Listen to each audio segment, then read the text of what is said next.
Does the world need a portable air fryer? Ninja thinks so, and it's just launched one in the UK. The Crispi allows you to take food straight from the fridge or freezer and transport it easily to its destination, where you can cook from scratch or reheat. But in this video, I'll tell you why the only travelling my new air fryer did was backwards and forwards to Ninja.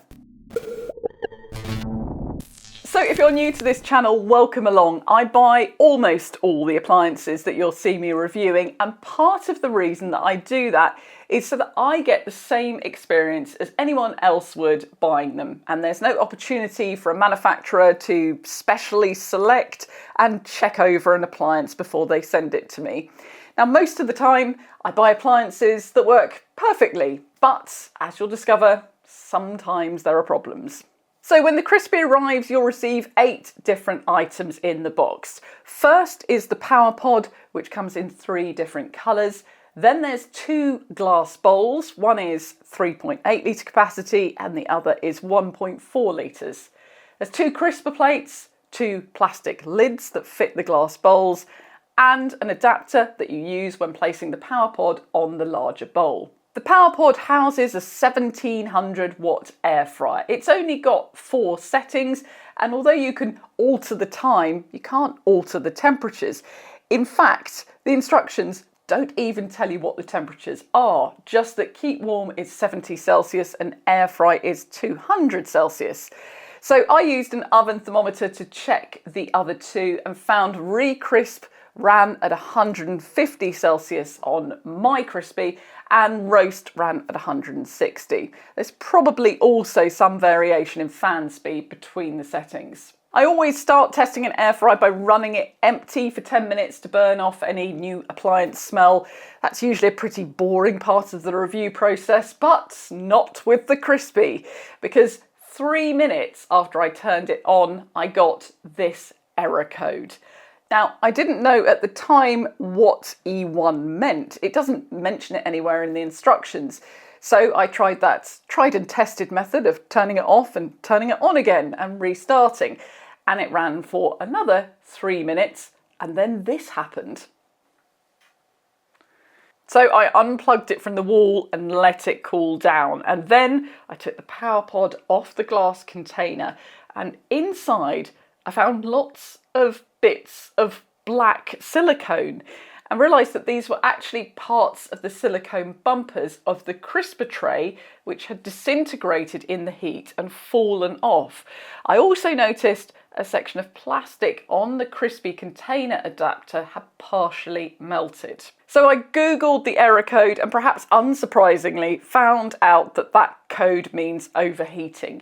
I called Ninja's customer service team, did the whole screen share routine through the phone, showing them the problems and the black silicone, and they offered to replace the Crispi. But it took 5 days for them to collect, process the return, and then deliver a new one. I thought that that was going to be the end of it, but it wasn't. More on that later. So aside from the smoke and the error code, there are 4 other things that you need to consider if you're interested in buying this air fryer, which I don't think are immediately obvious on the product page. Firstly, although it's portable, it's not cordless. In all the promotional pictures I've seen, the cable isn't actually visible. Yes, you can travel with it, but you're still going to need a power point at your destination. Secondly, though the main bowl is made of BPA-free heat-resistant glass, this air fryer is not completely free of non-stick coatings, because for the majority of dishes that you cook in it, you're going to have to use the crisper plate, which is made of aluminium with a nano ceramic coating. Now, if you really want to avoid all non-stick coatings, I have spotted a few oven-proof stainless steel trivets on Amazon that look like they could fit the Crispi, and you might be able to substitute those instead. Thirdly, the stand that the glass bowl sits in is not removable, even for washing. It's presumably a safety thing because the glass gets very hot when it's being cooked in, and the stand protects the surface it's placed on and the hands of anyone who lifts it. But there's a gap between the bottom of the glass bowl and the stand, which means it's difficult to properly dry the container after washing, and you may find that the space in there is difficult to keep clean long term too. And fourthly, although the idea behind the Crispi is that you can prepare food at home, chill it or freeze it in the bowl and then eat it hot away from home, you can't cook something like a cottage pie or a pasta bake from cold in the Crispi. Instead, Ninja advise you to microwave it first in the Crispi bowl and then use the Crispi to finish off the top. The Crispi is marketed as being lightweight and portable, but the Power Pod alone is still 2 kilograms, which is more than most laptops weigh. It has 4 heat-resistant feet so that you can place it on most kitchen surfaces, but Ninja stops short of guaranteeing that it'll be safe on places like your office desk or a kitchen table, which are just the kind of places where a portable air fryer might be used.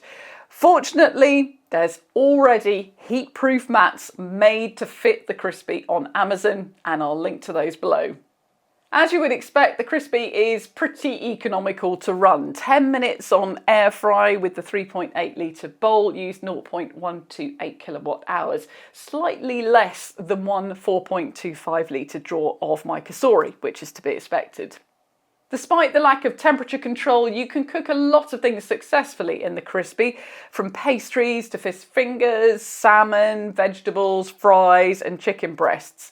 Can it cook a whole chicken? Well, Ninja thinks so, and it looks like a small one, ideally spatchcocked, would fit. But mostly I think this air fryer is going to be used for smaller things like that, office lunches, camping, perhaps taking a dish to someone else's house. And if you're going to transport food from home, you'll probably make use of the BPA-free plastic lids supplied with the Crispi. But they aren't both the same. The smaller lid has a rubber seal and snap lock, so you should be able to keep liquids in that easily and safely. The larger bowl has a plastic lid without a seal or flaps, so is slightly less secure. The larger lid does seem to be a little bit hit and miss with its fitting. My first one didn't want to stay in place, but the replacement that I got was absolutely fine. So if you do find that you have any problems with the large lid fitting, it may be worth asking for a replacement from Ninja. And talking of fit, one other thing that's slightly less than perfect with the Crispi is the crisper plate, which doesn't really have a natural resting position in the bowl. It's often hard to make it level or to know how far to push it down and how forcefully to do it. And once you've pushed it down into the bowl, it's hard to remove, particularly when it's hot. And Ninja suggests in their instruction booklet using a fork to remove it, but this seems to be a little bit contradictory to their advice to always use silicone-tipped tongs to avoid damaging the non-stick surface of the crisper plate. Now, I'm off on a short UK holiday next month, and the plan was to take this Crispi with me and give it a proper away from home test. But that's not going to happen because this one is going to have to go back to Ninja too. After a couple of days of using it, I lifted the Power Pod off and once again found fragments of black silicone bumpers at the bottom of the glass bowl. And exactly the same thing had happened. They had disintegrated in the heat, just as they did with the first one. I did reach out to Ninja's PR team 4 days ago to see if they had any comments, but I never heard back. If they do come back to me after this video goes live, I will drop any comments below in the description. And talking of which, do check the description for links to buy the Crispi and accessories and details on channel membership if you'd like to help choose the products that I review in future.